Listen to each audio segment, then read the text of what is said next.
Sports at Raymond James Stadium in Tampa. The Tampa offense ready to get their drive started. And this not an easy situation. You're down early, in the elements, you're on the road. How do you get the mojo back? Well, one thing is to remember that as an offensive player, you have a much better idea of what you're trying to accomplish and where you're trying to go than the defender. So in this case, because you know it, you can make your cuts with a little more decisiveness, maybe a second fake, some double moves, things of that nature, to go ahead and try and put some pressure on the defense.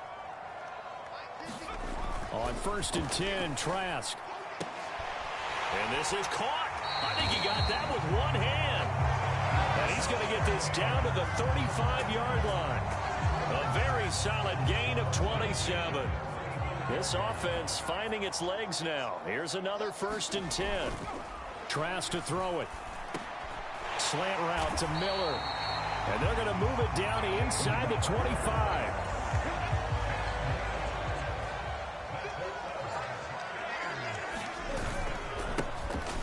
Carry for Bernard. And he's tackled a yard short of the marker. Good gain of 9 on 1st down. And there we saw one of the downsides of blitzing during a rundown, because sometimes you get out of your gaps. You don't fit the run quite as well because you're headed towards the ball carrier with abandon. And the Bucs are going to have a 1st and goal as he's able to take this inside the 10 to the 8. They were not fooling around at all, were they? 2nd and short, and they brought out the heavy package. Almost felt like the super heavy package against that defense, didn't it? Yeah, I don't think they expected that much beef up front, and it turned into an easy 1st down conversion. 1:58 left to play till we hit halftime. And the ball smack dab on the 5-yard line. Here's 2nd and goal. They'll run again with Bernard. And that play going absolutely nowhere as he's belted before he could get out of the backfield. This will be a loss of 3, and now a much tougher 3rd down looming. Trask now. And he's got it. Caught in the end zone. Touchdown, Tampa Bay. Scotty Miller. A 7-yard touchdown grab. And the Bucs have cut it back within a score. The Bucs offense set to begin their next possession. And with them trailing, there is still enough time to try to string a few plays together, maybe get into field goal range. Going up top for Miller. Oh, a leap, and he will make the catch. Now the Bucs going to use the first of their timeouts as the clock will stop with 37 seconds to play in this 1st half. So the big play changes the complexion of things. Here's 1st and 10 just outside the 30. Going deep this time for Miller. And it'll be incomplete. Good job staying with him defensively. And it'll bring up 2nd down. To throw once more on 2nd and 10. Trask. And he's going to go down here, a sack. They push him back to the 34. Now another timeout called for by the offense. So that means they're down to 1 remaining here as we head toward halftime. Dolphins bring on an extra defensive back on 3rd down. To throw is Trask. He's going to let this go. Back of the end zone. And unable to connect. Incomplete. I'll give them credit. They took their shot, but it's going to bring up 4th down.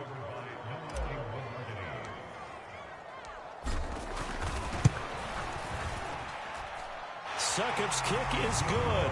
And that will cut this lead back down to 4 now. It's 17-13.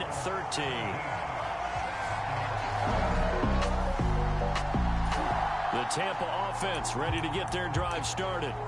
This offense, Charles, had a strong 1st half throwing the football, at least in terms of yardage, but that hasn't translated so far on the scoreboard as they begin the 3rd quarter here, trailing and looking for a little momentum.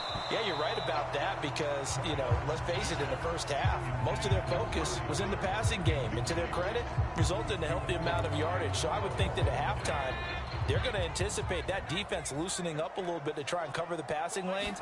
They've got to get the running game going, and there should be some gaps to run through now. And he's upended after a gain of 2 out to the 27. And let's face it, you can put any Halloween costume on him. You're not going to be able to disguise him because for a tight end of his size, difficult to sneak him anywhere, but that's what they tried to do. Lined up on his right, tried to work his way back to his left, but just a minimal gain as the defense was able to react quickly. A good pickup there, 7 yards, but it brings up 4th down.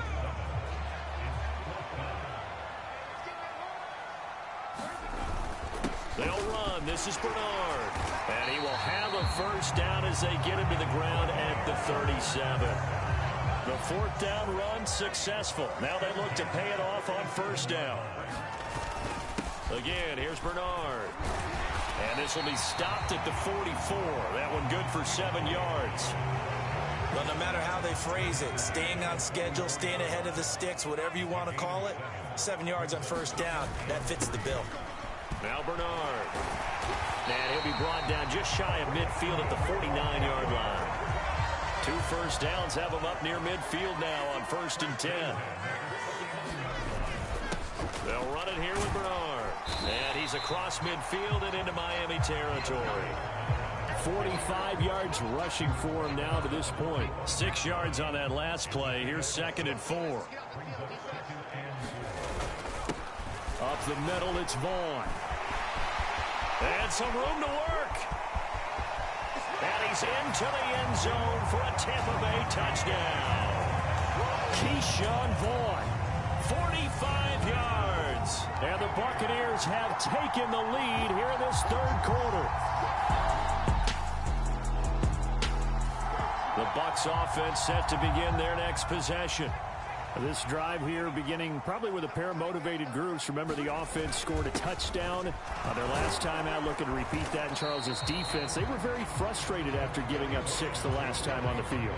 And frankly, it's just a battle of wills in a lot of ways because you know they're both motivated. They both game plan for this drive, and they both have specific outcomes in mind. To me, it just comes down to who can execute better and which side can step up and assert its will over the other. Here's Bernard. And boy, he is very close to a first down, but from where they're spotting that football, he's going to be a foot or so short. Only a yard on the pickup there, and it's going to leave him with a 4th down. They'll try and run for it. And he gets it to the 32. Good enough for a first down. They only got a couple, but a couple's all that they needed as they convert on 4th. From the 32 now, here's 1st and 10. They'll keep it on the ground. Bernard. And he'll scratch out only about a yard up to the 32. This drive is pretty clear. Almost feels like old school fundamentals, doesn't it? Want to impose their will on the defense. What's that, 5 straight runs? Yeah, 5 straight carries to start this drive. And like you said, the way it's working, they may just stick with it. Call it no gain on the run there, and now they'll be looking at a 3rd down. Now, obviously, that's some good work there defensively, being able to stop them and bringing up a key 3rd down. But if you're on the offensive side of the ball, there's an opportunity because I know what defensive guys are thinking right now. Just stop them, get to the ball. That means they might not be sound defensively. There could be some opportunities. And you said key 3rd down. Highlight that word, put it in bold. Here we go.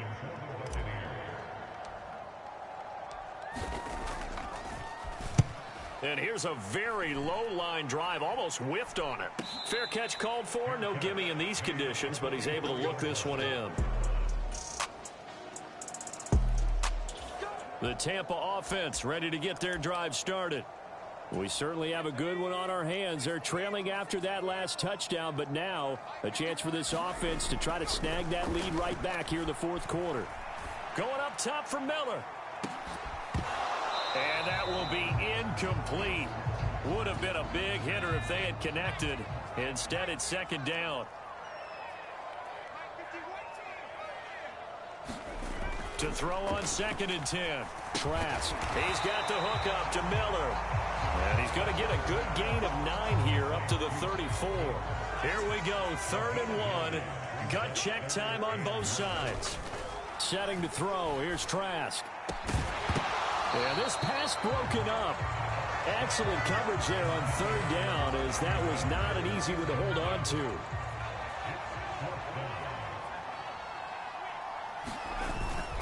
On 4th down, they'll try and run for it. And he will have a first down here at about the 40. Well, we kind of looked at each other as they decided to go for it, but in the end, great execution, a 6-yard gain, and it all works out. Trask. He's going to rifle one deep left side. And a penalty flag comes in as that one winds up incomplete, but the contact is going to move the ball well downfield.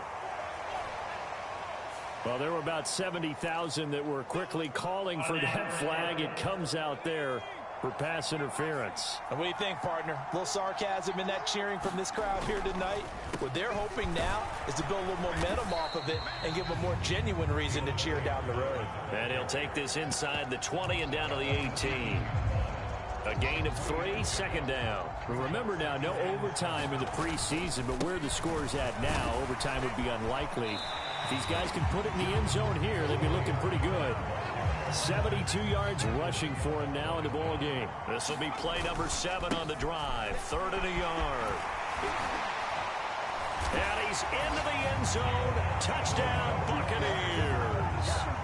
Giovanni Bernard taking it in from 11 yards out. And the Bucs offense set to begin their next possession. This game all tied, and as we've said, no overtime in the preseason. So there's a good chance that that's how this game is going to end.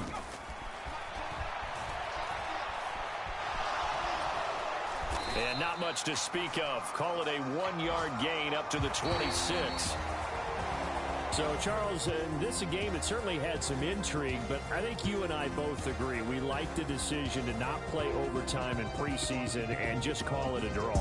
Partner, I want to meet the person who disagrees with this decision, and I just wonder what took so long for the league to arrive at this conclusion. They put the rule in for the 2021 season, and it should have been in a long time ago.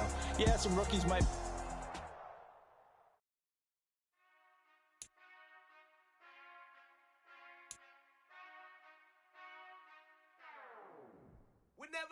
The players on your team earned XP. Quickly upgrade your team at the end of each game.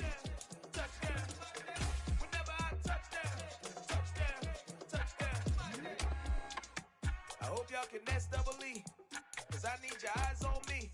Once I get my feet in this end zone, no one can STOP. Can to make a scene like a movie, feeling big, keep it juicy before we start